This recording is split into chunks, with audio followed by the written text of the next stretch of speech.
इसके पीछे के षड्यंत्रकारियों को बख्शा नहीं जाएगा।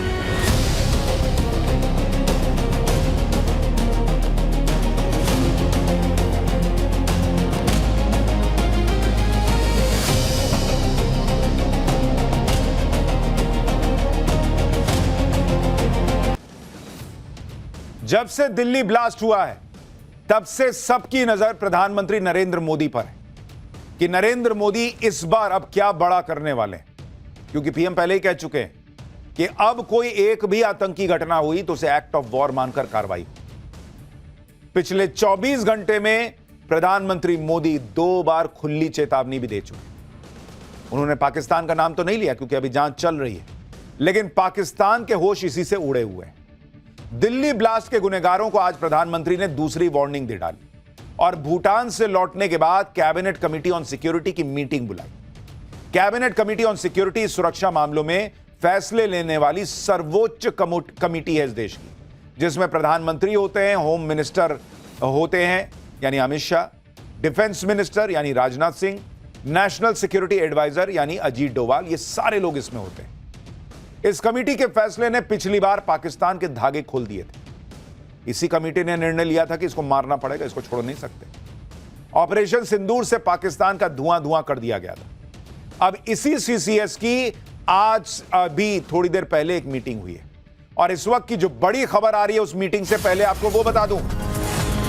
सीसीएस यानी कैबिनेट कमेटी ऑन सिक्योरिटी की बैठक में बड़ा फैसला हुआ है। दिल्ली ब्लास्ट आतंकी हमला है। सरकार ने दिल्ली ब्लास्ट को आतंकी हमला माना है और खुलकर इसको लेकर रेजोल्यूशन पास हुआ है इस सीसीएस की बैठक में।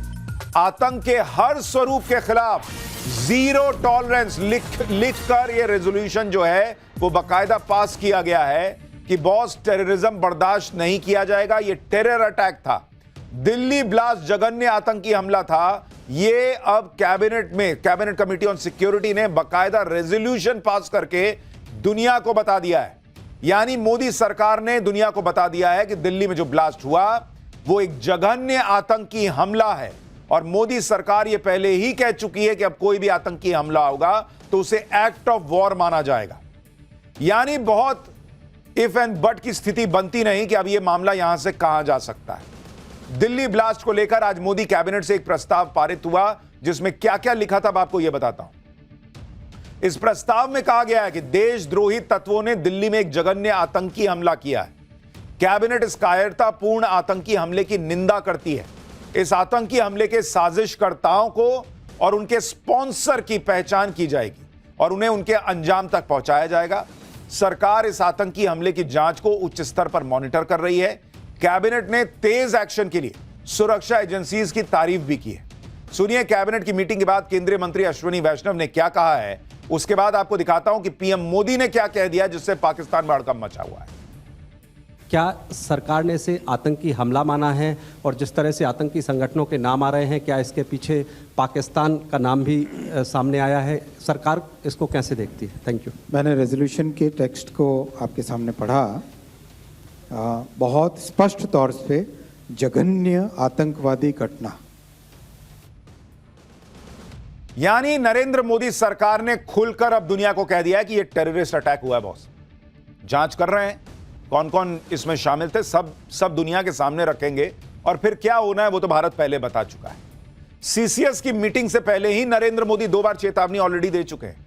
उन्होंने दिल्ली ब्लास्ट करके देश को दहलाने की बहुत बड़ी साजिश रचने वाले आतंकियों और उनके आकाओं दोनों को क्लियर मैसेज दिया है। उन्होंने भूटान से आने के बाद कहा कि जो भी इस साजिश के पीछे हैं उन्हें उनके अंजाम तक पहुंचाया जाएगा। इससे पहले पीएम मोदी ने भूटान में भी यह बात कही थी कि छोड़ने वाले नहीं, और अंग्रेजी में भी कही थी। अब भूटान से लौटने के बाद उन्होंने फिर यह बात कही है कि छोड़ेंगे नहीं। Those behind the conspiracy will be brought to justice. 24 घंटे में 2 बार पीएम मोदी की चेतावनी से पाकिस्तान में हड़कंप मचा हुआ है। इसके बाद सीसीएस की मीटिंग में बड़ा फैसला होना, इसे आतंकी हमला करार देना और कहना कि छोड़ेंगे नहीं, इससे पाकिस्तान का तनाव बढ़ गया है। पाकिस्तान की मीडिया में चर्चा शुरू हो गई है कि पीएम मोदी अब पाकिस्तान को फिर फोड़ने वाले हैं। देखिए, पाकिस्तान के पत्रकार हों, लोग हों, सबको समझ में आ रहा है कि पाकिस्तान ने जो किया है उसके बाद मोदी का नया भारत तो नहीं छोड़ने वाला। पाकिस्तान के होश इसलिए उड़े हैं क्योंकि उसे पता है कि नरेंद्र मोदी छोड़ने वालों में से है नहीं। नरेंद्र मोदी को पता चल चुका है कि दिल्ली ब्लास्ट करने वालों की जो साजिश थी, वो साजिश कितनी भयानक थी।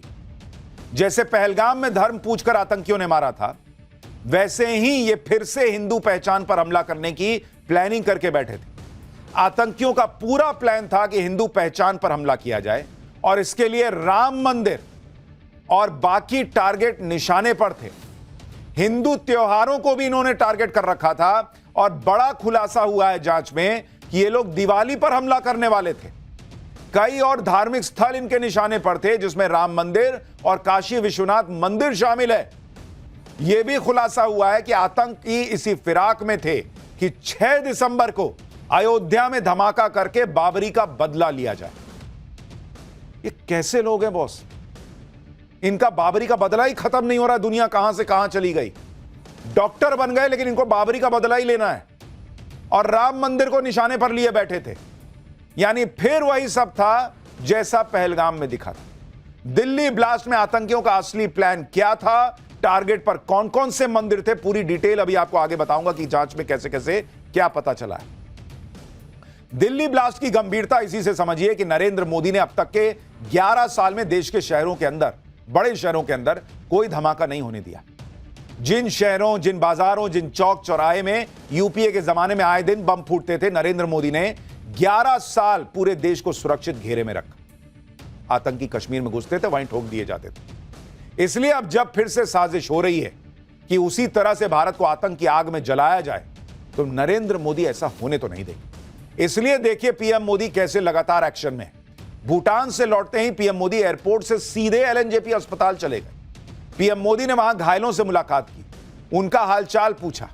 पीएम मोदी एक एक घायल के पास गए, उनसे बातचीत की, उनका हौसला बढ़ाया। आप देखिए जैसे घर का कोई बुजुर्ग होता है, एक एक से मिले, तबीयत ठीक है नहीं है, कैसे हो, सबसे बातचीत की। घायलों ने पीएम मोदी को जो आप बीती बताई उसे पीएम मोदी बहुत ध्यान से सुन रहे थे। पीएम मोदी ने किसी घायल के कंधे पर हाथ रखकर उसकी हिम्मत बढ़ाई, किसी के सिर पर हाथ रखकर यह भरोसा दिया कि सरकार उनके साथ है, और उनके चेहरे का भाव बता रहा था कि उन जख्मों को देखकर वो खुद कितने दर्द में। घायलों के अलावा पीएम मोदी डॉक्टर्स की टीम से भी मिले। ऐसे वक्त में जो ब्लास्ट के पीड़ित अस्पताल में संघर्ष कर रहे हैं, पीएम मोदी को अपने बीच देखकर उनकी भी हिम्मत बढ़ी होगी, दर्द कुछ कम हुआ होगा। इससे पहले पहलगाम हमले के वक्त भी जब पीएम मोदी सऊदी अरब से लौटे थे तो एयरपोर्ट पर ही उन्होंने हाई लेवल मीटिंग कर ली थी। इधर नरेंद्र मोदी एक्शन में है, उधर तेजी से जांच आगे बढ़ रही है। आज दिल्ली ब्लास्ट के सीसीटीवी फुटेज भी आ गए। यह ब्लास्ट का पहला सीसीटीवी फुटेज है जिसमें ब्लास्ट होता हुआ दिख रहा है। गौर से देखिए, चांदनी चौक कंट्रोल रूम में कैमरे में ब्लास्ट का वीडियो रिकॉर्ड हुआ और आप देखिए कितनी ज्यादा वहां पर भीड़ थी। पूरा जाम लगा हुआ है और उसी जाम के बीच में यह ब्लास्ट होता है। गाड़ियां रेंग रही थी जाम की वजह से और तभी अचानक से यह धमाका हुआ। यह धमाके का पहला वीडियो जहां देखिए उधर पीछे धमाके की लाइट से आपको पता चल रहा है कि गाड़ी कहां पर। 6:50 का वक्त था जब यह धमाका हुआ। दिल्ली ब्लास्ट केस से जुड़ा एक दूसरा वीडियो डॉक्टर उमर का है। डॉक्टर उमर वही है जो कार चला रहा था, जिसने कार उड़ाई थी। यह वीडियो लाल किले की पार्किंग का है। इसमें भी सफेद रंग की i20 कार पार्किंग से अंदर जाती दिख रही है। वीडियो ब्लास्ट वाले दिन दोपहर 3:19 का है और यही आतंकी उमर बताया जा रहा है जो अंदर दिख रहा है। 3 घंटे तक वो पार्किंग में रहा। यह वो वीडियो है जो दिल्ली ब्लास्ट की कड़ियों को जोड़ने में काम आ रहे हैं। जांच एजेंसी अब यह पता लगाने में लगी है कि डॉक्टर उमर नबी धमाके से पहले पार्किंग में 3 घंटे कर क्या रहा था। धमाके वाले दिन वो कहां कहां गया था।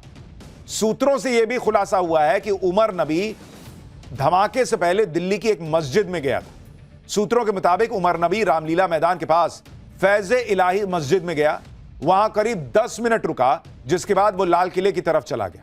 जांच एजेंसीज ये भी जांच कर रही हैं कि कहीं उमर नबी सिग्नल फोन के साथ कहीं अपने हैंडलर के संपर्क में तो नहीं था। सिग्नल ऐप के जरिए फॉरेंसिक टीम ने मौके से जो 40 सैंपल उठाए हैं उसमें सिग्नल फोन ऐप के पार्ट्स होने की भी जांच की जा रही है। सूत्रों के मुताबिक पुलिस एक एक सीसीटीवी फुटेज खंगाल रही है। उमर के लाल किले पहुंचने तक के पूरे रूट को रिकंस्ट्रक्ट कर रही है ताकि यह पता लगाया जा सके कि क्या कोई और भी था जो पूरे रास्ते में उससे मिला, उसकी कुछ मदद कर रहा था, वो मस्जिद गया क्यों? भाई वहां तुम आतंकी हमला करने वाले, उसके पहले नमाज पढ़ने गए थे क्या, या मस्जिद में किसी से मिलने गए थे? उमर नबी दिल्ली की किस मस्जिद में गया था और जांच एजेंसियों को मस्जिद से क्या मिला? हमारे सहयोगी मोहित ओम की एक रिपोर्ट देखिए, फिर एक और बड़ी खबर आ रही है, ब्रेकिंग न्यूज, वो आपको बताता हूं। ये वो मस्जिद है जो फैज जलाई मस्जिद है तुर्कमान गेट की। इसी मस्जिद में बताया जा रहा है करीब 2:30 बजे वो 10 तारीख को पहुंचा था और यहाँ पर रुकने के बाद वो सीधा सुनहरी मस्जिद पार्किंग में पहुंचा है और वहां से वो फिर लाल किले के निकला है। मस्जिद की पार्किंग में वो करीब 3 घंटे रुका था, जो लाल किले परिसर के पास मस्जिद पार्किंग बनी हुई है, लेकिन उससे पहले 2:30 बजे के करीब वो इस मस्जिद में आया था। अब जांच एजेंसी खंगाल रही है कि आखिरकार वो इस मस्जिद में क्यों आया था, क्योंकि जब जांच एजेंसी यहाँ पहुंची है तो यहाँ के मस्जिद का जो ऑफिस है वहां से सारा डाटा लिया गया है, जो सीसीटीवी फुटेज है उसको लिया गया है और पता लगाने की कोशिश कर रही है पुलिस और जांच एजेंसियां कि वो यहाँ किस मकसद से आया था, क्या वहां नमाज अदा करने आया था या किसी और मकसद से यहां पर आया था। फिलहाल लेकिन इस वक्त एक और बड़ी खबर आ रही है। डॉक्टर उमर का साथी डॉक्टर मुजम्मिल जो फरीदाबाद से पकड़ा गया था, उस आरोपी मुजम्मिल के पास से अब तक 14 फोन रिकवर हुए हैं। मुजम्मिल के फोन से मिले सबूत बेहद अहम हो सकते हैं। मुजम्मिल सिग्नल ऐप के जरिए पाकिस्तान के अपने हैंडलर के संपर्क में था। पाकिस्तान में मुजम्मिल किससे बात करता था, इसकी अभी छानबीन चल रही है, लेकिन उसके पास से हथियार मिले थे, उसके पास से विस्फोटक मिला था, यह तो सबको पता था। लेकिन अब जैसे जैसे जांच आगे बढ़ रही है, 14 फोन उसके पास से मिले हैं। एक और बड़ी खबर, मुजम्मिल की बहन बांग्लादेश से MBBS करने गई थी, उसे हिरासत में लिया गया है। मुजम्मिल की बहन का नाम डॉक्टर असमत है। डॉक्टर असमत की पिक्चर टाइम्स नाउ भारत के पास मौजूद है और अब यह भी सवाल खड़ा हो रहा है कि क्या बांग्लादेश से ये लोग रेडिकलाइज होकर यहां आ रहे हैं कुछ इस तरह का करने के लिए, यह भी एक बड़ा प्रश्न है। दिल्ली ब्लास्ट की जांच में पल पल नए खुलासे हो रहे हैं, ताबड़तोड़ एक्शन हो रहा है, नई नई गिरफ्तारियां रोज हो रही हैं। दिल्ली पुलिस ने 1 दर्जन संदिग्ध लोगों को पकड़ा है। उधर यूपी में सहारनपुर से भी आरोपी आतंकी डॉक्टर अदील के 3 करीबियों से पूछताछ हो रही है। जम्मू कश्मीर में भी ऐसे कई डॉक्टर्स हैं जिनसे आतंकी डॉक्टरों से कनेक्शन को लेकर पूछताछ हो रही है। फरीदाबाद की अल फलाह यूनिवर्सिटी के अंदर और कितने टेरर लिंक हो सकते हैं, इसकी भी जांच की जा रही है। जांच का दायरा बढ़ते बढ़ते अब महाराष्ट्र तक पहुंच गया है। महाराष्ट्र ATS भी संदिग्धों से पूछताछ कर रही है। यानी दिल्ली से लेकर जम्मू कश्मीर तक ताबड़तोड़ एक्शन चल रहा है। इन एक्शन की एक एक डिटेल आपको आगे बताने वाला हूं, लेकिन डॉक्टरों के इस टेरर मॉड्यूल की जड़ें जम्मू कश्मीर में गहरी घुसी हुई थी। जम्मू कश्मीर पुलिस उन जड़ों को अब खोद खोद के निकाल रही है। इस टेरर मॉड्यूल की जड़ में एक ऐसा व्यक्ति है जो अब जम्मू कश्मीर पुलिस की गिरफ्त में है। यह वो व्यक्ति है जिसके बारे में सूत्र दावा कर रहे हैं कि इसी ने उमर से लेकर मुजम्मिल तक के कई डॉक्टर्स का ब्रेन वॉश किया। यह शख्स साउथ कश्मीर के शोपियां जिले का रहने वाला है और इसका नाम मौलवी इरफान अहमद है। इस इलाके के लोग इमाम इरफान के नाम से इसे जानते हैं। आरोप है कि इसका कनेक्शन आतंकी संगठन जैश ए मोहम्मद से है। पुलिस ने इसके पास से भी 5 फोन बरामद किए। जांच में पता चला है कि यह मौलवी इरफान अपने प्रोपेगेंडा को फैलाने के लिए इनक्रिप्टेड एप्लीकेशंस का इस्तेमाल करता था। सूत्रों ने बताया है कि मौलवी इरफान श्रीनगर के नौगाम की एक मस्जिद में मौलवी है। वो यहां प्रार्थना सत्रों का आयोजन करता था। कुछ रिपोर्ट में यह भी दावा है कि यह मौलवी इरफान अपने कनेक्शन का इस्तेमाल करता था और वो धीरे धीरे मेडिकल कॉलेज में पढ़ने वाले छात्रों से संपर्क बढ़ाने लगता था। आरोप है कि मौलवी इरफान मेडिकल कॉलेज में MBBS की पढ़ाई करने वाले स्टाफ और डॉक्टर से बातें करके उनकी मानसिकता समझता था और उस हिसाब से उन्हें कट्टर बनाने की कोशिश में लग जाता था। आरोप के मुताबिक मौलवी इरफान ही व्हाइट कॉलर टेरर नेटवर्क चला रहा था, क्योंकि भाई सबसे बड़ा काम तो है ब्रेन वॉश करना। अब पढ़े लिखे लोग उनको आतंकी बनाने का काम कर रहा था। ये इतना शातिर था कि अब तक पकड़ा नहीं गया था, लेकिन एक गलती ने इसके पूरे टेरर नेटवर्क का भंडाफोड़ कर दिया। दरअसल जम्मू कश्मीर में जैश के समर्थन में जो पोस्टर लगे थे, इस सिलसिले में पुलिस ने 2 ओवरग्राउंड वर्कर्स को पकड़ा था। उनसे पूछताछ में मौलवी इरफान और पूरे व्हाइट कॉलर टेरर नेटवर्क का खुलासा हुआ। जिस पोस्टर की वजह से पूरा कांड खुल गया, वो आतंकी संगठन जैश का पोस्टर था। इस पोस्टर में श्रीनगर के नौशेरा इलाके के लोगों को धमकी दी गई थी कि वो भारतीय एजेंसीज का साथ न दे, नहीं तो उनके खिलाफ भी एक्शन होगा। जम्मू कश्मीर से दिल्ली NCR तक फैले इस व्हाइट कॉलर टेरर नेटवर्क के खिलाफ जांच एजेंसियों ने एक तरह की जंग छेड़ दी है। आप देखिए, जम्मू कश्मीर में तगड़ा सर्च ऑपरेशन चल रहा है भाई। कुलगाम की आप तस्वीरें देखिए, अकेले कुलगाम में 200 जगह पे छापेमारी हुई है। 500 संदिग्धों से पूछताछ हुई है। दिल्ली ब्लास्ट की जांच बहुत तेजी से आगे बढ़ रही है, लेकिन अभी चुनौतियां खत्म नहीं हुई हैं और खतरा भी पूरी तरह से टला नहीं है। दिल्ली को दहलाने की जो साजिश की गई थी, उसका खुलासा तो जांच एजेंसियों ने कर दिया। हम आपको लगातार बता रहे हैं कि ये छोटी मोटी साजिश नहीं थी, बड़ी प्लानिंग थी इनकी। भारत को ऐसा जख्म देने की प्लानिंग जो अगर सुरक्षा एजेंसीज ने न रोका होता, भाई साहब, देश में ऐसा आतंकी हमला न हुआ होता जो ये लोग प्लान किए बैठे थे। उसके बारे में अभी डिटेल आगे बताऊंगा, लेकिन अभी भी चुनौतियां जो बची हैं, पहले उनके बारे में सुनिए। दिल्ली ब्लास्ट में 2 गाड़ियां इस्तेमाल हुई थी कहा जा रहा है। एक कार I-20 में तो विस्फोट हुआ, दूसरी लाल रंग की कार इको स्पोर्ट है। लाल रंग की इको स्पोर्ट का क्या राज है? 300 किलो अमोनियम नाइट्रेट की भी तलाश पूरी शिद्दत से की जा रही है, क्योंकि कहा जा रहा है कि पूरा अमोनियम नाइट्रेट का जो जखीरा था वो नहीं मिला है। 300 किलो अभी पकड़ा जाना बाकी है। लाल रंग की कार इको स्पोर्ट, जिसका दिल्ली ब्लास्ट से कनेक्शन सामने आने की बातें हैं, वो कहा जा रहा है कि पुलिस ने बरामद कर ली है। ये वो लाल कार है। लाल रंग की इको स्पोर्ट कार धमाके वाली कार के साथ ही दिल्ली आई थी कहा जा रहा है। फरीदाबाद में एक्शन के बाद उमर और उसके साथी 2 गाड़ियों से दिल्ली आए थे। एक कार थी I-20 जिसको उमर खुद चला रहा था, दूसरी कार थी लाल रंग की इको स्पोर्ट जिसकी तलाश की जा रही थी। यह लाल रंग की इको स्पोर्ट कार इस केस में बहुत महत्वपूर्ण है। खास बात यह है कि यह कार भी उमर के नाम पर ही रजिस्टर्ड है। कार का रजिस्ट्रेशन नंबर DL10CK0458 है। कार का मालिक उमर उन नबी है। कार का फास्टैग भी उमर के नाम पर ही है। अब यह कार पुलिस ने बरामद कर ली है, जिसके बाद दिल्ली ब्लास्ट से जुड़े कई और राज खुल सकते हैं। लेकिन एक बड़ा सवाल यह है कि 300 किलो RDX की तलाश कब पूरी होगी? जिस रेड इकोस्पोर्ट की तलाश पुलिस को थी वो हरियाणा से मिली। लाल इकोस्पोर्ट कार फरीदाबाद से मिली है, जहां के खंडावली गांव में यह कार खड़ी मिली। जिस फार्म हाउस में यह कार मिली वो उमर के दोस्त का बताया जा रहा है। पुलिस ने कार को अपने कंट्रोल में ले लिया है। यह वही लाल इकोस्पोर्ट कार है जिसकी पुलिस को तलाश थी। कार उमर के दोस्त के फार्म हाउस से मिली और क्या क्या जानकारी मिली उस पर पहले एक ग्राउंड रिपोर्ट देखिए। खंडावली गांव की तस्वीरें आप देख रहे हैं। ये गांव इसलिए चर्चा में आ गया कि लाल रंग की इको स्पोर्ट्स गाड़ी की जो छानबीन की जा रही थी, वो लाल रंग की इको स्पोर्ट्स गाड़ी यहीं मिली है। NIA की टीम, FSL की टीम अब इस गाड़ी की जांच पड़ताल कर रही है। उमर के नाम पर ही ये गाड़ी बताई जा रही है। उमर से पहले देवेंद्र नाम के ओनर के पास ये थी। देवेंद्र इसका फर्स्ट ओनर था। उसके बाद में उमर ने इस गाड़ी को देवेंद्र से खरीदा था। दोनों नाम पे शक गया पुलिस को, क्योंकि I-20 गाड़ी को बेचने में एक ओनर का नाम देवेंद्र पहले से ही था। उमर और देवेंद्र के नाम के बाद इस गाड़ी की सर्च की गई। अब जाकर ये गाड़ी हरियाणा पुलिस को मिली है। देखिए, लाल इको स्पोर्ट कार भले मिल गई हो, लेकिन अभी भी ढेर सारा अमोनियम नाइट्रेट मिलना बाकी है कहा जा रहा है। दिल्ली ब्लास्ट से पहले फरीदाबाद से 2900 किलो अमोनियम नाइट्रेट पकड़ा गया था, लेकिन यह अमोनियम नाइट्रेट की पूरी खेप नहीं थी।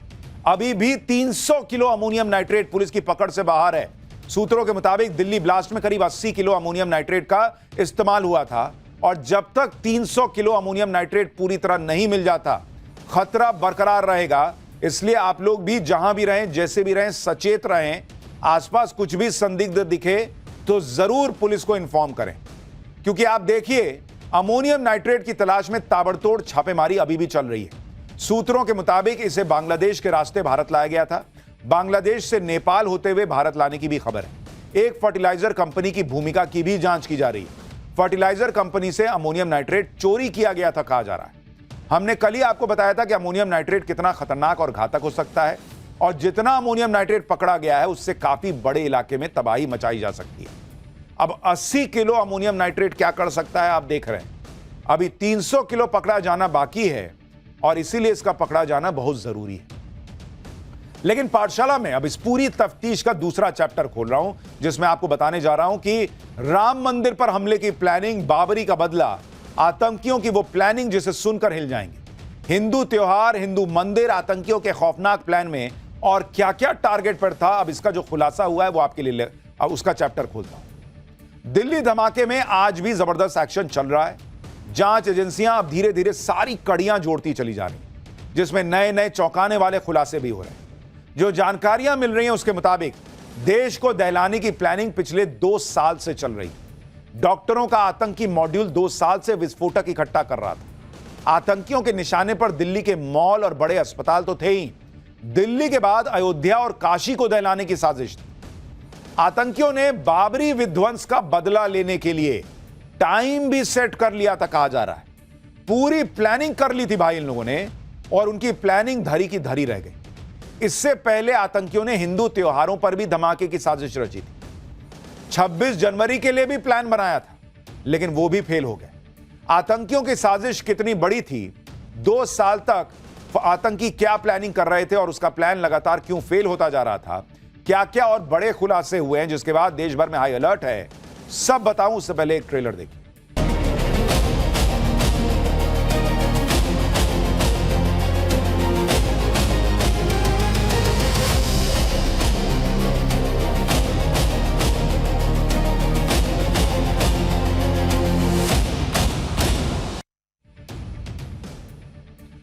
दिल्ली में लाल किले के पास हुए ब्लास्ट की साजिश 1-2 दिन में नहीं रची, बल्कि इसकी प्लानिंग कई सालों से की जा रही थी, कहा जा रहा है।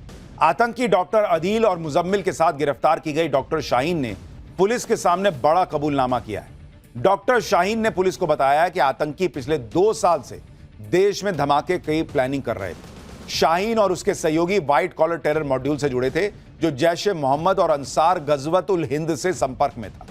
आतंकी उमर, अदील और मुजम्मिल 2 साल से अमोनियम नाइट्रेट जैसे विस्फोटक जमा कर रहे थे। सोचिए बॉस, 2 साल से। फरीदाबाद में आतंकी मुजम्मिल के 2 ठिकानों से पुलिस ने 2900 किलो अमोनियम नाइट्रेट बरामद किया था। इनका मकसद जैश-ए मोहम्मद के निर्देश पर देश भर में बड़े पैमाने पर धमाके करने का था। दिल्ली धमाके के बाद हो रही इन्वेस्टिगेशन में जो खुलासे हो रहे हैं, वो और चौंकाते चले जा रहे हैं। आतंकियों के निशाने पर उत्तर प्रदेश के मंदिर और धार्मिक स्थल थे।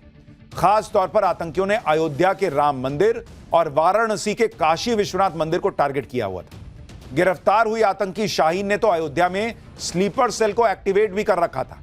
आतंकियों की हिटलिस्ट में दिल्ली के अस्पताल और भीड़भाड़ वाले इलाके भी थे। सूत्रों के मुताबिक इन लोगों का प्लान दिवाली के दिन धमाके करने का भी था, यानी हिंदू मंदिर और हिंदू त्योहार ये इनके निशाने पर थे। जैसे वहां पहलगाम में हिंदू जो सैलानी थे उनको टारगेट किया गया था। आतंकियों के खुलासे के बाद अयोध्या से लेकर वाराणसी तक सुरक्षा बढ़ा दी गई है। काशी विश्वनाथ मंदिर के बाहर स्पेशल कमांडो ने मोर्चा संभाल लिया है। दशाश्वमेध घाट समेत प्रमुख घाटों पर ड्रोन से निगरानी रखी जा रही है। वाराणसी में सुरक्षा को लेकर क्या माहौल है, पहले एक रिपोर्ट देखिए, फिर बाबरी मस्जिद को लेकर ये लोग क्या सोच रहे थे वो बताता हूं। काशी में सिक्योरिटी बढ़ा दी गई है। न सिर्फ काशी विश्वनाथ मंदिर बल्कि वाराणसी के जो प्रसिद्ध दशाश्वमेध घाट है और तमाम जो घाट है वहां पर इस वक्त चौकसी बढ़ती जा रही है। देखिए, इस वक्त हमारी मौजूदगी काशी विश्वनाथ मंदिर के पास है और यहाँ पर किस तरीके से चौकसी बढ़ाई गई है, अलर्टनेस बढ़ाया गया है, उसकी तस्वीरें हम आपको दिखा रहे हैं कि जो पुलिस के आला अधिकारी हैं वो इस वक्त घाटों पर मौजूद हैं। और आप देखिए कि ड्रोन के जरिए पूरे घाट की जगह जगह निगाहबानी की जा रही है, ताकि अगर कुछ भी संदिग्ध वस्तु दिखे या फिर कोई संदिग्ध गतिविधि दिखे तो उसको तत्काल रोका जा सके। और फिलहाल देखिए, न सिर्फ दोपहर में बल्कि सुबह शाम जब आरती होती है तो उस दौरान भी कुछ इसी तरीके की जो सिक्योरिटी है वो इस वक्त नजर आ रही है। देखिए, अभी तक की जांच में पता चला है कि आतंकी अदील और मुजम्मिल के पकड़े जाने के बाद डॉक्टर उमर घबरा गया, पैनिक में धमाका हो गया। अब पकड़े गए आतंकियों से पूछताछ में खुलासा हुआ है कि आतंकी धमाका करने कब वाले थे। एक्चुअली जानकारी के मुताबिक आतंकी डॉक्टर्स का टेरर मॉड्यूल 6 दिसंबर को धमाके की साजिश रच रहा था। 6 दिसंबर को बाबरी विध्वंस की बरसी के मौके पर देश को दहलाने की साजिश थी, लेकिन उससे पहले ही आतंकी मॉड्यूल का पर्दाफाश हो गया और फरार आतंकी उमर ने धमाका कर दिया आनन फानन में कि पकड़ा ही जा रहा हूं तो फट जाता हूं। लेकिन इनके दिमाग से बाबरी ही नहीं निकल रही बॉस। कैसे लोग हैं ये। जांच में एजेंसियों को अब दिल्ली धमाके का तुर्की कनेक्शन भी मिला है।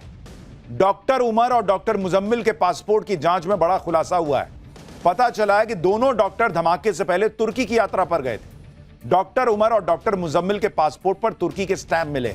एजेंसियों को शक है कि तुर्की में ही दोनों ने जैश-ए मोहम्मद के हैंडलर से मुलाकात की होगी और इस मुलाकात में ही दिल्ली धमाके की प्लानिंग की गई होगी। इस दौरान टारगेट लोकेशन भी सौंपी गई होगी और आतंकियों को निर्देश दिए गए। एजेंसीज को यह भी पता चला है कि डॉक्टर उमर के साथ तुर्की जाने वाले डॉक्टर मुजम्मिल, वो दोनों लगातार रेकी का काम कर रहे थे। दोनों की प्लानिंग इसी साल 26 जनवरी को लाल किले पर धमाका करने की भी थी। इस साल के शुरू में ही यानी जनवरी में डॉक्टर मुजम्मिल ने लाल किले के कई बार टोह ली थी, मुजम्मिल के फोन से मिले डंप डेटा से पता चला है कि जनवरी के पहले हफ्ते में लाल किले के पास यह गया था। पुलिस को संदेह है कि उमर और मुजम्मिल 26 जनवरी के लिए साजिश रच रहे थे, लेकिन हाई सिक्योरिटी और पकड़े जाने के डर से उनका प्लान फेल हो गया। तुर्की में दिल्ली धमाके की प्लानिंग की थ्योरी में इसलिए भी दम है क्योंकि जैश के हैंडलर के लिए तुर्की सबसे मुफीद जगह है। पाकिस्तान से करीबी के चलते जैश जैसे आतंकी संगठनों के खिलाफ तुर्की में बड़ी कार्रवाई नहीं होती। ऐसे में बहुत मुमकिन है कि मीटिंग की जगह तुर्की में फिक्स की गई हो। यह बात भी सामने आ रही है कि डॉक्टर उमर और डॉक्टर मुजम्मिल कुछ टेलीग्राम ग्रुप से भी जुड़े हुए थे। टेलीग्राम ग्रुप से जुड़ने के बाद ही दोनों ने तुर्की की यात्रा की थी। सूत्रों के मुताबिक 2 टेलीग्राम ग्रुप की जानकारी मिली है जिनके जरिए आतंकी डॉक्टर मॉड्यूल तैयार किया गया था। रिपोर्ट के मुताबिक इसमें से एक टेलीग्राम ग्रुप को जैश का आतंकी उमर बिन खत्तब चलाता था। एजेंसियां अब इस बात पर फोकस कर रही हैं कि जैश के हैंडलर से दोनों आतंकी मिले कहां। तुर्की से लौटने के बाद ही आतंकी डॉक्टर उमर और डॉक्टर मुजम्मिल ने देश के अलग अलग हिस्सों में एक्टिव होने की योजना बनाई। माना जा रहा है कि जैश हैंडलर ने ही उन्हें निर्देश दिया था कि आतंकी डॉक्टर मॉड्यूल को देश भर में फैलाओ। आतंकी किसी एक जगह पर फोकस ना करें ताकि भारतीय एजेंसियों की नजर उनके ऊपर ना पड़े। ऐसे में आतंकी डॉक्टर्स ने फरीदाबाद और सहारनपुर को चुना, जहां देश को दहलाने की साजिश रची गई। पुलिस यह भी पता करने में जुटी है कि जब आतंकी उमर लाल किला पार्किंग में कार में बैठा था तो क्या वो जैश के इसी हैंडलर के संपर्क करने की कोशिश कर रहा था या निर्देश ले रहा था जिससे वो ऐप के जरिए बात करता था। दिल्ली ब्लास्ट की जांच में एक और खुलासा हुआ है। दिल्ली में जिस टेरर मॉड्यूल ने ब्लास्ट किया वो 37 दिन पहले एक्टिव हुआ था। सूत्रों के मुताबिक 4 अक्टूबर को सहारनपुर के डॉक्टर आदिल की शादी जम्मू कश्मीर में हुई थी। डॉक्टर आदिल की शादी के अगले ही दिन यह टेरर मॉड्यूल एक्टिव हो गया था। इसका मकसद फौजियों को धमकाने वाले पोस्टर, हथियारों की सप्लाई और पैसों का इंतजाम करना था। डॉक्टर आदिल लॉजिस्टिक और फाइनेंशियल चैनल संभालता था। इनका प्लान था कि मेडिकल प्रोफेशन की आड़ में फंडिंग और ट्रांसपोर्टेशन चैनल बनाए जाए। डॉक्टर आदिल की शादी में कौन कौन से मेहमान गए थे इसकी भी अब जांच हो रही है। पहले आतंकियों के जनाजे में लोग जाते थे, वहां ये सब करते थे। अब बताइए शादी ब्याह में ये सब चल रहा है। फिलहाल डॉक्टर आदिल पुलिस की गिरफ्त में है, उससे पूछताछ चल रही है। दिल्ली धमाके के बाद जांच एजेंसियों की नजर फरीदाबाद की अल फलाह यूनिवर्सिटी पर भी टिक गई, क्योंकि यही वो यूनिवर्सिटी है जहां पर कश्मीर के 3 डॉक्टर्स पर देश की राजधानी दिल्ली को दहलाने की साजिश रचने के आरोप लगे और इसी यूनिवर्सिटी के पास के इलाके में विस्फोटक इकट्ठा हुआ। ऐसे में इस यूनिवर्सिटी के बारे में भी जानना जरूरी है। फरीदाबाद की अल फलाह यूनिवर्सिटी साल 2014 में हरियाणा विधानसभा के एक विशेष अधिनियम के तहत बनाई गई। 2015 में इसे यूजीसी की मान्यता मिली। इसका करीब 70 एकड़ में फैला कैंपस हरियाणा के नूह बॉर्डर के पास में बना हुआ है। इस यूनिवर्सिटी में भारत के साथ साथ दूसरे देशों के छात्र भी पढ़ते हैं। यूनिवर्सिटी के अंदर एक बड़ा 650 बेड वाला अस्पताल भी है। अल फलाह यूनिवर्सिटी का संचालन अल फलाह चैरिटेबल ट्रस्ट करता है। इस यूनिवर्सिटी में डिप्लोमा, ग्रेजुएशन, पोस्ट ग्रेजुएशन और पीएचडी जैसे कई कोर्स चलते हैं। यहां एमबीबीएस की करीब 200 और एमडी की 38 सीटें हैं। टेरर मॉड्यूल की जांच के दौरान गिरफ्तार किया गया doctor Muzammil Al Falah school of medical sciences and research centre में लेक्चरर था और यूनिवर्सिटी के कैंपस में ही रहता था।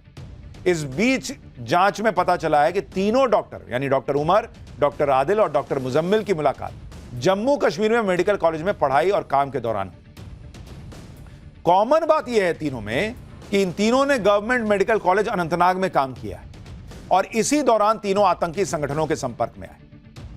आज भी अल फलाह यूनिवर्सिटी में पूरे दिन हलचल रही है। हरियाणा पुलिस की टीम पहले से ही अल फलाह यूनिवर्सिटी में मौजूद है।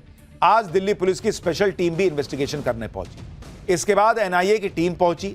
इस दौरान अल फलाह यूनिवर्सिटी के स्टाफ और डॉक्टर से पूछताछ हुई। हालांकि यूनिवर्सिटी ने एक बयान जारी करके कहा है कि उनकी यूनिवर्सिटी का आतंकियों से कोई लेना देना नहीं। आज अल फलाह यूनिवर्सिटी के बाहर कैसा माहौल था, वहां क्या हुआ है, उस पर एक रिपोर्ट देखिए। फिर आपको डॉक्टर निसार के बारे में बताता हूं कि उसका क्या किरदार था। इस वक्त हम अल फलाह यूनिवर्सिटी के अंदर मौजूद हैं और मेरे पीछे जो आप तस्वीर देख पा रहे हैं ये यूनिवर्सिटी का हॉस्टल है और अगर आप देखेंगे तो इसी यूनिवर्सिटी के हॉस्टल के अंदर जो है वो मुजम्मिल रहा करता था और जो दूसरी तरफ का जो पोर्शन आप देख रहे हैं इसमें शाहीन रहती थी। ये दोनों यहीं पे रहते थे और यही जो आसपास है उसने मुजम्मिल ने यहाँ से 700 मीटर की दूरी पे ही एक जो है वो घर किराए पे रखा था जहां पर बड़ी संख्या में जो एक्सप्लोजिव मटीरियल है उसको वहां पे रखा गया था मुजम्मिल के द्वारा। और आदिल जो है उन सबको गाइड करता था। ये जो आप बिल्डिंग देख रहे हैं, इसी बिल्डिंग के अंदर जो बताया जा रहा है मुजम्मिल है वो रहा करता था। ये बॉयज ब्लॉक है। ये आप सामने जो बिल्डिंग देख रहे हैं ये बॉयज ब्लॉक है और ये जो रास्ता आप देख रहे हैं यहीं से गाड़ियां यूनिवर्सिटी के कैंपस के अंदर इंटर करती हैं। पुलिस को अल फलाह यूनिवर्सिटी के ही एक और डॉक्टर जिसका नाम निसार गिलानी है उसकी भी तलाश है। आतंकियों के पकड़े जाने के बाद से वो फरार है। डॉक्टर निसार गिलानी जिसकी तस्वीर आप देख रहे हैं, इससे पहले कश्मीर के SMHS अस्पताल में तैनात था, लेकिन आतंकी गतिविधियों में लिप्त होने के कारण उसे सस्पेंड कर दिया गया। डॉक्टर निसार गिलानी को अलगाववादी नेता का करीबी माना जाता है। डॉक्टर निसार की बेटी भी अल फलाह में पढ़ती है, उसे हिरासत में लेकर पूछताछ की जा रही है। लेकिन सवाल यह है कि जब पहले भी यह आतंकी गतिविधियों में शामिल होने की वजह से सस्पेंड हो चुका था, तो इसको दूसरी नौकरी मिल कैसे गई वहां? एक तरफ आतंकी इतनी बड़ी साजिश रच रहे थे, देश को दहलाने की प्लानिंग कर रहे थे, लेकिन महबूबा मुफ्ती को इनसे भी हमदर्दी हो रही। देश के नेता ऐसे समय में क्या कर रहे हैं, एक बार सुनिए, फिर आगे की बात बताओ। अगर खुदा ना खास्ता इन्वेस्टिगेशन के बाद जो बहुत साफ सुथरी होनी चाहिए, ये वाकई होता है कि ये डॉक्टर इसमें मुलविस थे, तो मुझे लगता है हम जम्मू कश्मीर के लोगों के लिए, बिलखुसूस हम मुसलमान कौम के लिए ये लम्हे फिक्र है। ये बहुत ही ज्यादा जो अफसोस करने की वजह है, क्योंकि न सिर्फ हमारे जो बेस्ट ब्रेन्स हैं वो जाया हो रहे हैं, बल्कि हमारे ऊपर बहुत बड़ा दाग लग रहा है। और साथ ही जो इन लोगों के जिन पे शक है, अभी तो कोई प्रूव नहीं हुआ है, जिनको जो मशकूक हैं, जिनके ऊपर शक है, उनके घर वालों को, उनकी फैमिलीज को जो पूछताछ करनी है बेशक पूछताछ करें, मगर एक तरीके का उसका इस्तेमाल करें, उनको मुजरिम समझ के पूछताछ न करें। इन्हें अभी भी शक है। जब ये लोग मान लीजिए साबित हो जाएं, उसके बाद ये दूसरी चीज शायद ये कहेंगे कि कोई मजबूरी रही होगी, किसी ने पता नहीं मारा पीटा होगा, कोई दर्द रहा होगा, कोई यूं ही आतंकी नहीं बन जाता। ये सब घिसा पिटा जो टेप रिकॉर्डर इन लोगों का है वो देश सुनता रहा है। महबूबा मुफ्ती पर आरोप लग रहा है कि वो आरोपियों को कवर फायर दे रही। तो कर्नाटक के मंत्री इसमें पॉलिटिकल कनेक्शन खोज के लिए आए। बॉस, कर्नाटक सरकार के मंत्री जमीर अहमद ने क्या कहा है वो सुनिएगा तो शॉक्ड रह जाएगा। सुनिए जरा भाई साहब। हमको आश्चर्य क्या है, ये बॉम्ब ब्लास्ट जो हुआ है 10 तारीख को हुआ है, 11 तारीख को चुनाव है बिहार के अंदर। अभी आप भी देखे होंगे हमारा कन्नड़ माध्यम के अंदर वो लोग बोल रहे थे कुछ पॉलिटिकल है क्या करके। हमको भी ये सुनने को आ रहा है कि इसके अंदर पॉलिटिकल इन्वॉल्वमेंट है करके सुनने को आ रहा है, पक्का नहीं बोलता हूँ। और ये जो भी पॉलिटिकल अगर बेनिफिट को एक आदमी की जान लेना है ना, उसको सही में उसको अच्छा नहीं होता है। आप इन लोगों का लेवल सोचिए बॉस। बिहार इलेक्शन था, पॉलिटिकल कनेक्शन सुनने में आ रहा है। जब सुनने में आ रहा है, कंफर्म नहीं है, तो बोल किस ले रहा है? क्या लोग हैं बॉस। और इस पॉलिटिक्स के बीच दिल्ली ब्लास्ट पर बागेश्वर बाबा ने बड़ी तीखी बात कह दी। बागेश्वर बाबा ने सवाल उठाते हुए कहा कि जो विस्फोटक मिल रहा है वो एक ही जगह से एक जैसे लोगों से क्यों मिल रहा है। उन्होंने कहा कि अगर आज हिंदू एकजुट नहीं हुआ ना, तो आने वाले समय में गली मोहल्ले में बम फूटेंगे। कुछ विदेशी ताकतें हिंदुओं की एकता से घबरा गई हैं। और बात ये उठ रहा है प्रश्न चिन्ह कि आखिर जो दंगा जिसके यहाँ से RDX पकड़ा गया वो एक ही कौम के क्यों निकले, और वो एक ही जगह से सामान क्यों निकला। आखिर कौन सी ऐसी शिक्षा नीति है जो इन लोगों को इतना मजहबी कट्टरपंथी बनाती है। हमें लगता है कहीं ना कहीं इस देश के मदरसों की शिक्षा नीति में सुधार की आवश्यकता है। आज हमने यदि एकजुट होकर आवाज नहीं उठाई तो वो दिन दूर नहीं। आज 8 मरे, कल 80, 800, 8000 हर गांव मोहल्ले में बम फूटेंगे यदि आज हिंदू एक नहीं होंगे। इस वक्त एक और बड़ी खबर आ रही है। NIA ने 5 राज्यों में 10 ठिकानों पर छापेमारी की है। गुजरात में अलकायदा टेरर कॉन्स्पिरेसी केस में यह रेड हुई है। गुजरात, बंगाल, हरियाणा, मेघालय और त्रिपुरा में रेड पड़ी है। NIA ने कई डिजिटल उपकरण बरामद किए हैं। भारत में अवैध घुसपैठ से जुड़ा केस मिल रहा है। साल 2023 में 4 बांग्लादेशियों ने घुसपैठ की थी और भारत में घुसपैठ चारों का कनेक्शन अलकायदा से पाया गया। अब आप सोचिए बॉस, कहां एक तरफ जैश का मामला चल रहा है, दूसरी तरफ अलकायदा से कनेक्शन की बात हो रही है। मतलब भारत को हिला देने के लिए कितने बड़े बड़े आतंकी संगठन लगे हुए हैं। लेकिन अगला चैप्टर देखिए जिसमें आपको बताने जा रहा हूं कि आतंकी मसूद अजहर से फंडिंग, लेडी आतंकियों की भर्ती, डॉक्टर से आतंकी बनी शाहीन की पूरी कुंडली खुली तो क्या मिला? आतंकियों की कमांडर बनने के लिए पति से तलाक लिया क्या? डॉक्टर शाहीन का वो सच क्या है जो आपको हैरान कर देगा? उस महिला डॉक्टर आरोपी की जिसकी सबसे ज्यादा चर्चा है, अब उसके बारे में आपको बताता हूं। दिल्ली ब्लास्ट के एक दिन पहले ही जांच एजेंसियों ने फरीदाबाद से एक महिला डॉक्टर शाहीन को गिरफ्तार किया। डॉक्टर शाहीन की गिरफ्तारी के बाद उसके नाम पर रजिस्टर कार से एक असॉल्ट राइफल बरामद की गई और जैसे जैसे जांच आगे बढ़ी, ये डॉक्टर शाहीन देश भर में फैल चुके व्हाइट कॉलर टेरर मॉड्यूल की अहम किरदार बन गई। जांच में पता चला कि डॉक्टर शाहीन खूंखार आतंकी संगठन जैश ए मोहम्मद के सरगना मसूद अजहर की बहन सादिया अजहर से डायरेक्टली जुड़ी हुई है और भारत में जैश की महिला विंग के हेड के तौर पर आतंकी नेटवर्क की जड़ें जमाने में जुटी हुई थी। यह आरोप इस पर लग रहा है। खुफिया सूत्रों के मुताबिक जैश से मिली फंडिंग से डॉक्टर शाहीन भारत में जैश के लिए महिला आतंकियों की भर्ती कर रही थी। लखनऊ, कानपुर और सहारनपुर में उसका नेटवर्क तैयार हो चुका था। अयोध्या में भी डॉक्टर शाहीन ने स्लीपर सेल को एक्टिवेट कर दिया था, यह भी आरोप है। सूत्रों के मुताबिक पूछताछ में लेडी टेररिस्ट डॉक्टर शाहीन ने मान लिया है कि वो अपने साथी आतंकी डॉक्टर्स के साथ मिलकर देश भर में आतंकी हमलों की प्लानिंग में जुटी थी। आज पाठशाला में भारत में जैश की महिला विंग की सरगना बन चुकी आतंकी डॉक्टर शाहीन की पूरी कुंडली खोलने जा रहे हैं। साथ ही आपको यह बताएंगे कि डॉक्टर शाहीन के पूर्व पति और भाई ने उसके क्या क्या राज खोले। लेकिन पहले जांच में जो हुआ है उसकी एक झलक देखिए। भाई बहनों वाले ऐसे इस लाइन के हैं ही नहीं। उनको कहाँ जाना था, क्या जाना था, मुझे कुछ नहीं आइडिया उसके बारे में।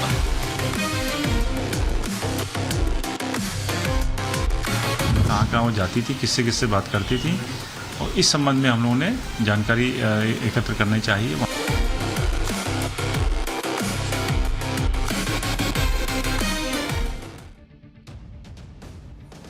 हमने कल ही पाठशाला में आपको बताया था कि डॉक्टर शाहीन यूपीएससी का एग्जाम पास करने के बाद कानपुर के जीएसवीएम कॉलेज में लेक्चरर नियुक्त हुए यूपीपीएससी का। आज डॉक्टर शाहीन की एक पुरानी तस्वीर वायरल हो रही है।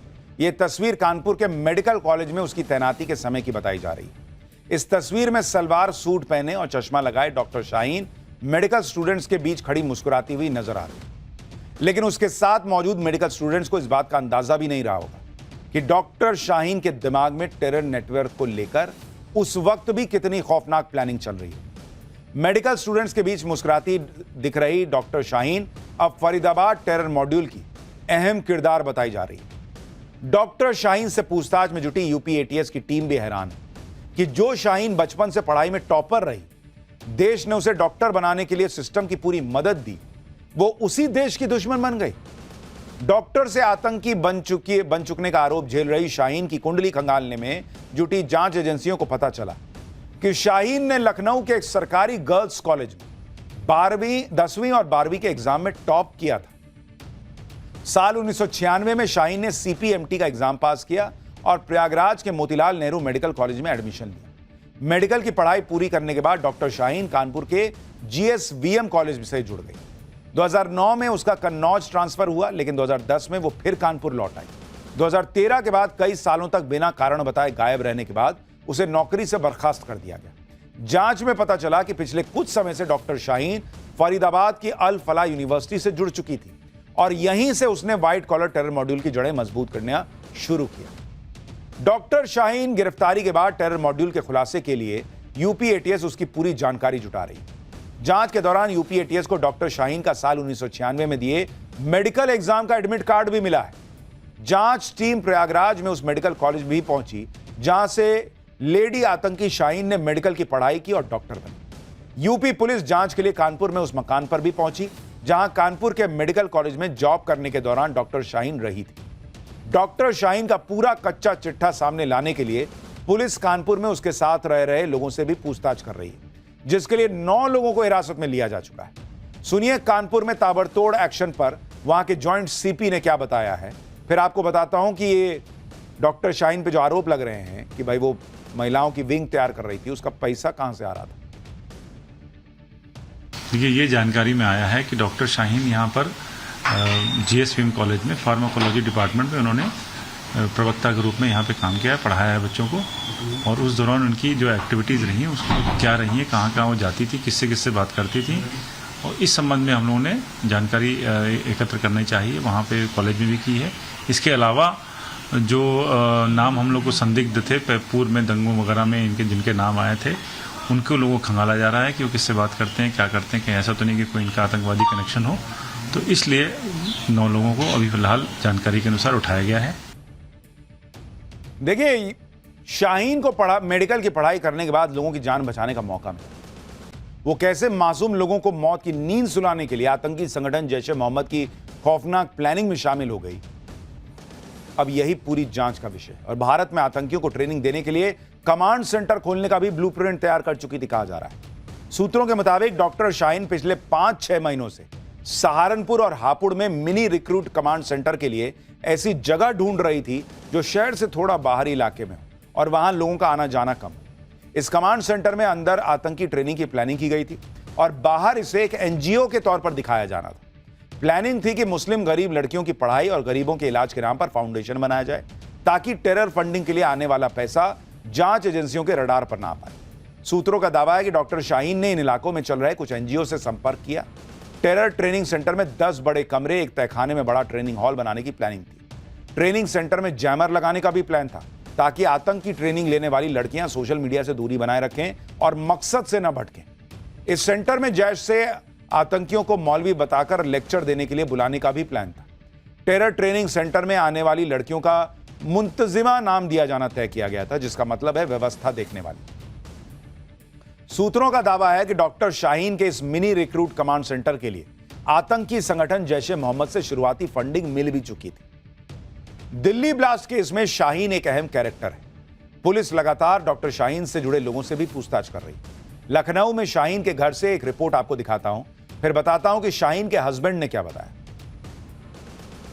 लखनऊ के लालबाग के कंधारी बाजार मकान नंबर 121, ये पता है संदिग्ध आतंकी शाहीन का। ये पुश्तैनी घर है शाहीन का, जहां उसके पिता और भाई जो है शोएब रहते हैं। आज UP police, UP ATS, NIA और जम्मू कश्मीर की पुलिस यहां पहुंची थी और करीब 1 घंटे तक पूछताछ की है। इस पूछताछ में कई सारे ऐसे सवाल हैं जिसके जवाब जानना बेहद जरूरी है। जिस तरह से शाहीन को फरीदाबाद के मामले में गिरफ्तार किया गया है, उसके बाद से लगातार उससे जुड़े हुए राज सामने आ रहे हैं। कहा जा रहा है कि शाहीन की गार्ड से ही AK-47 बरामद हुआ था, जिसके बाद उसको जम्मू कश्मीर पुलिस ने गिरफ्तार किया था। और यह भी कहा जा रहा है कि जो शाहीन का छोटा भाई है डॉक्टर परवेज, उसके कार से भी मुजफ्फर में जो गिरफ्तारी हुई थी, बड़ी संख्या में असलहे बरामद हुए थे। ये लिंक जुड़ा। उसके बाद पुलिस आज सबसे पहले यूपी एटीएस और जो जम्मू कश्मीर की पुलिस है वो डॉक्टर परवेज के फरीदाबाद टेरर मॉड्यूल में गिरफ्तार हुई लेडी आतंकी डॉक्टर शाहीन का एक और कानपुर कनेक्शन सामने आया है। डॉक्टर शाहीन की कानपुर में डॉक्टर जफर हयात के साथ साल 2003 में शादी हुई, जो महाराष्ट्र के रहने वाले हैं और कानपुर के ही एक हॉस्पिटल में आंखों के डॉक्टर हैं।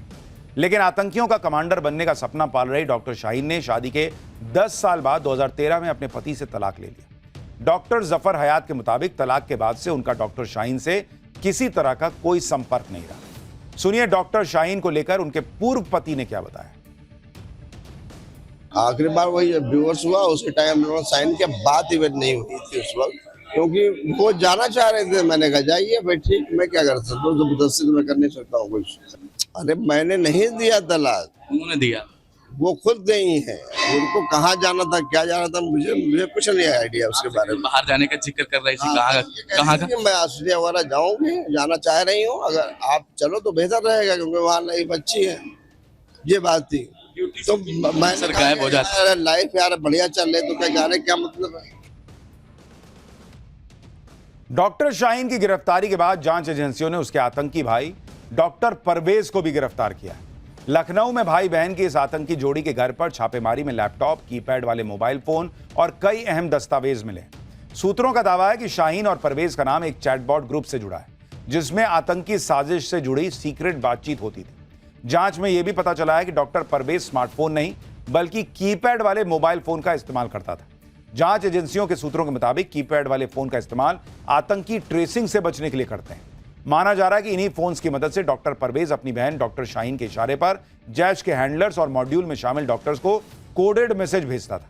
डॉक्टर परवेज के घर से छापेमारी में कीपैड वाले 6 मोबाइल फोन, एक इंटरनेशनल सिम कार्ड, और एक सीक्रेट डिस्क भी मिली है। डॉक्टर शाहीन और डॉक्टर परवेज को लेकर हुए खुलासों पर उनका परिवार भी हैरान है। इन दोनों के बड़े भाई को यकीन नहीं हो पा रहा कि जिसके साथ वो बचपन से पले बड़े वो आतंकी कैसे बने। डॉक्टर शाहीन के बड़े भाई को सुन। यकीन तो नहीं हो रहा। क्यों? क्योंकि मैं भाई बहन हमारे ऐसे इस लाइन के हैं ही नहीं। आखिरी बार हमारी बात हुई हमारी करीब 4 साल ताल्लुक नहीं है कोई। यकीन तो नहीं हो रहा। क्यों? क्योंकि मैं भाई बहन हमारे ऐसे इस लाइन के हैं ही नहीं। आखिरी बार हमारी बात हुई हमारी करीब 4 साल ताल्लुक नहीं है कोई। पति से तलाक हो गया, जिस अस्पताल में काम कर रही थी वहां से गायब हो गई। पिता कहते हैं कि मैं तो 1.5 साल से 2 साल से मिला नहीं था। भाई कह रहा है मैं 4 साल से मिला नहीं था। तो मैडम कर क्या रही थी भाई? किसी से संपर्क में ही नहीं थी, परिवार में गायब चल रही थी और अब ये चीजें मिलने का आरोप लग रहा है। डॉक्टर शाहीन से जुड़ी एक और बड़ी खबर आई है। एजेंसियों को डॉक्टर नेटवर्क का बड़ा सुराग मिला है। नेटवर्क के 6 और डॉक्टर्स का सुराग मिलने की बातें निकल कर आ रही हैं। दिल्ली में शाहीन और परवेज ने मुलाकात की थी। शाहीन परवेज ने 6 डॉक्टर से मुलाकात की थी कहा जा रहा है। अक्टूबर में दिल्ली में नेटवर्क की मीटिंग हुई थी, यह भी आरोप लग रहा है। तो अब ये धीरे धीरे जैसे जैसे जांच आगे बढ़ रही है, इस जांच के दायरे में कई और डॉक्टर्स आते जा रहे हैं। और इसलिए कहा जा रहा है कि ये ऐसा नहीं है कि गैर पढ़े लिखे लोग थे जिनको फंसा दिया गया, ब्रेन वॉश कर दिया गया। सब डॉक्टर निकल रहे हैं बॉस। डॉक्टर शाहीन के पिता ने कहा है कि उनकी बेटी से वो पिछले 1.5 साल से मिले नहीं थे, 2 साल से घर नहीं आई थी। एक बार इनके पिता को भी सुनिए। मैं सबके सामने बता रहा हूँ, मेरी मुलाकात करीब 1.5 साल हुई है, भी नहीं हुई है। 1.5 साल से यहाँ पे 2 साल से नहीं आई है और 1.5 साल पहले तक की मेरी मुलाकात हुई है। अच्छा। अब एक एक बात इसके लंबे समय से घर नहीं आने का कोई कारण कभी पता चला कि कहाँ है? भाई वो एक इंसान जब ड्यूटी पे है मैं तो खैरियत ही ले सकता हूँ। अच्छा, आखिरी बार कब बात हुई थी आपकी? For more of such videos, do like, share and subscribe to ET Now Swadesh.